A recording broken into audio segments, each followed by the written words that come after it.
안녕하세요. 오늘 우리가 함께 살펴볼 이야기는요, 그냥 평범한 정부 계획이 아닙니다. 앞으로 5년 동안 대한민국을 아예 새로 설계하겠다는 그야말로 국가를 리메이크하겠다는 아주 야심찬 청사진인데요. 이건 단순한 정책들을 나열한 게 아니라 국가의 방향 자체를 뿌리부터 바꾸려는 시도라고 할 수 있죠. 그 핵심으로 한번 같이 들어가 보시죠. 아니, 근데 왜 이런 계획이 필요할까요? 그걸 알려면 지금 대한민국의 이 역설적인 상황을 먼저 봐야 합니다. 보세요. 한쪽에는 전 세계를 휩쓰는 K컬처, 반도체 기술, 엄청난 경제력 같은 화려한 성공 스토리가 있죠. 그런데 바로 그 뒷면에는요, 점점 더 깊어지는 불평등, 끝없는 정치 갈등, 그리고 세계 최저 수준의 행복 지수라는 어두운 그림자가 있어요. 이 계획은 바로 대한민국의 이 두 얼굴을 정면으로 마주하는 데서부터 시작합니다. 이 계획이 얼마나 근본적인 변화를 추구하는지는 이 타임라인을 보면 딱 알 수 있습니다. 1948년 나라를 세우고 60년대 산업화를 이루고 87년에 민주화를 쟁취했던 것처럼 이 2025년 체제는 국민주권이라는 완전히 새로운 시대를 열겠다는 선언이나 마찬가지인 거죠. 그러니까 이건 단순히 정책 몇 개 바꾸는 수준이 아니라 국가의 운영 시스템 자체를 통째로 업그레이드 하겠다는 겁니다. 자, 그렇다면 이 거대한 계획이 정확히 어떤 문제들을 해결하려고 하는 걸까요?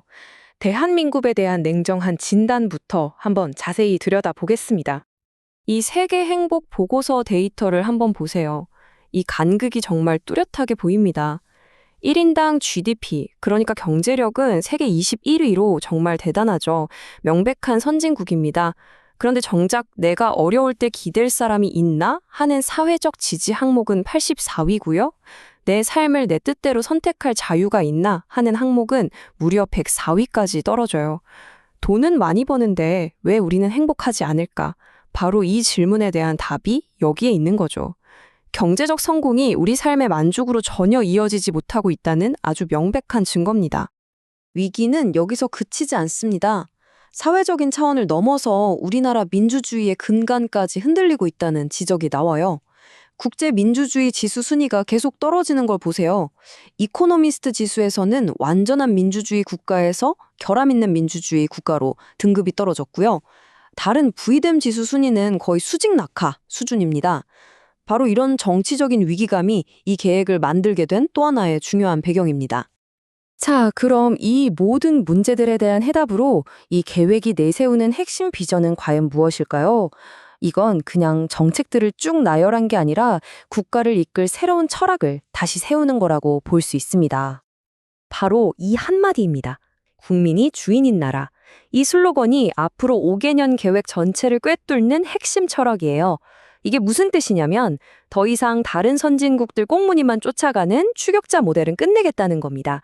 이제는 대한민국이 세계의 새로운 표준이 되어서 미래를 이끌어 가겠다는 아주 담대한 포부를 담고 있는 거죠. 이 멋진 비전을 실현하기 위해서 세 가지 구체적인 운영 원칙을 세웠어요. 첫째는 서로 갈라져서 싸우는 목소리들을 잘 듣고 국민을 하나로 모으는 경청과 통합. 둘째는 모두에게 공정한 기회를 주고 무너진 신뢰를 다시 세우는 공정과 신뢰. 그리고 마지막으로 쓸데없는 인형 논쟁은 그만하고 진짜 국민들의 삶에 도움이 되는 실질적인 문제 해결에 집중하는 실용과 성과. 바로 이 세 가지입니다. 자, 그럼 이제부터는 이 철학들이 구체적인 정책으로 어떻게 나타나는지 한번 살펴볼까요? 가장 먼저 대한민국의 경제 엔진을 다시 뜨겁게 달굴 야심찬 전략부터 알아보겠습니다. 일단 이 숫자부터 보셔야 합니다. 100조 원. 네, 잘못 들으신 게 아닙니다. 100조 원. 이게 바로 대한민국의 미래 성장을 이끌 새로운 국가 성장 펀드의 규모입니다. 아니, 이 어마어마한 돈을 다 세금으로 만드냐고요? 그게 아니라는 게 핵심입니다. 이 펀드는요, 정부가 최소한의 재정으로 보증을 서주고 신용을 제공해서 민간에 있는 막대한 자금을 끌어들이는 방식이에요. 일종의 지렛대 역할을 하는 거죠. 이렇게 만들어진 100조 원이라는 거대한 자금은 AI, 차세대 반도체, 바이오 같이 대한민국의 미래를 책임질 핵심 산업에 집중적으로 투자될 예정입니다. 경제계획의 또 다른 아주 중요한 축은 바로 이 에너지 고속도로라는 개념입니다. 이름만 들어도 감이 오시죠? 말 그대로 전국을 촘촘하게 잇는 차세대 송전망인데요. 태양광이나 풍력 같은 신재생 에너지로 만든 막대한 전기를 전력 손실 거의 없이 가장 필요한 산업 현장까지 쭉쭉 실어 나르는 국가의 새로운 대동맥 역할을 하게 될 겁니다. 근데 여기서 정말 중요한 점은요, 이게 그냥 전선 까는 사업이 아니라는 거예요. 이걸 통해서 첨단 산업에 깨끗하고 안정적인 전력을 공급해서 경제 성장을 이끌고요. 동시에 재생에너지 사용을 확 늘려서 탄소 중립 목표까지 달성하는 말 그대로 두 마리 토끼를 동시에 잡는 핵심 전략인 셈입니다. 하지만 아무리 경제 계획이 좋아도 정부를 믿을 수 없다면 다 소용없겠죠? 이 계획이 지금은 많이 무너진 기관에 대한 신뢰를 되찾기 위해서 어떤 개혁안들을 내놓았는지 한번 살펴보겠습니다. 첫 번째 개혁의 칼날은 검찰을 향합니다.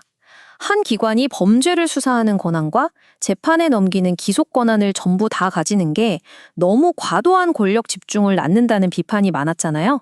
그래서 이 두 권한을 분리해서 서로 견제하도록 만드는 게 개혁의 핵심입니다. 두 번째는 경찰 개혁입니다. 정부 부처인 행정안전부 안에 경찰국이라는 조직을 두는 게 혹시라도 경찰 수사에 정치적인 영향을 줄 수 있다는 우려가 있었죠. 그래서 이 경찰국을 폐지해서 경찰의 독립성과 정치적 중립성을 확실하게 지켜주겠다는 목표입니다. 마지막 개혁 대상은 바로 감사원입니다. 가끔 특정 의도를 가지고 누군가를 찍어서 하는 표적감사 논란이 있었잖아요. 이걸 막기 위해서 앞으로는 모든 감사 계획을 감사위원회가 모여서 의결하도록 의무화하는 겁니다. 이렇게 해서 감사원의 정치적 중립성과 독립성을 확보하겠다는 게 핵심이죠. 자, 경제도 살리고 정부도 개혁하고 그럼 마지막으로 이 모든 변화가 우리 한 사람 한 사람의 삶을 구체적으로 어떻게 바꿀 수 있을까요? 우리들의 일상과 직결되는 사회 안전망 강화 정책들을 한번 살펴보겠습니다. 구체적인 정책들을 몇 가지만 짚어보면요. 우리 삶의 질을 높이는 데 초점이 맞춰져 있다는 걸 알 수 있어요. 예를 들어서 아이들한테 주는 아동수당을 13세 미만까지 단계적으로 늘리고요. 또 입양 절차를 민간기관이 아니라 국가가 직접 책임지도록 바꾸고 또 눈치 보여서 못 쓰던 연차휴가를 마음 편히 쓸 수 있게 해서 쉴 권리를 실질적으로 보장해 주는 것 같은 내용들이 포함되어 있습니다. 이 모든 경제, 정부, 사회개혁이라는 조각들을 다 맞춰보면 이 계획이 그리는 진짜 큰 그림이 보입니다. 바로 대한민국을 더 이상 다른 선진국을 빠르게 따라가는 추격자가 아니라 전 세계가 오히려 부러워하고 따라하고 싶어하는 새로운 표준을 만드는 선도 국가로 완전히 탈바꿈시키겠다는 것입니다. 네, 새로운 시대를 열겠다는 정말 야심차고 거대한 청사진임은 분명합니다. 하지만 가장 근본적인 질문이 남아있죠. 과연 이 계획이 이렇게까지 극심하게 분열된 대한민국 사회를 하나로 통합하고 이 엄청난 변화를 만들어낼 거대한 동력을 얻을 수 있을까요? 아마 이 질문에 대한 답이 앞으로 5년 동안 대한민국의 운명을 결정하게 될 겁니다.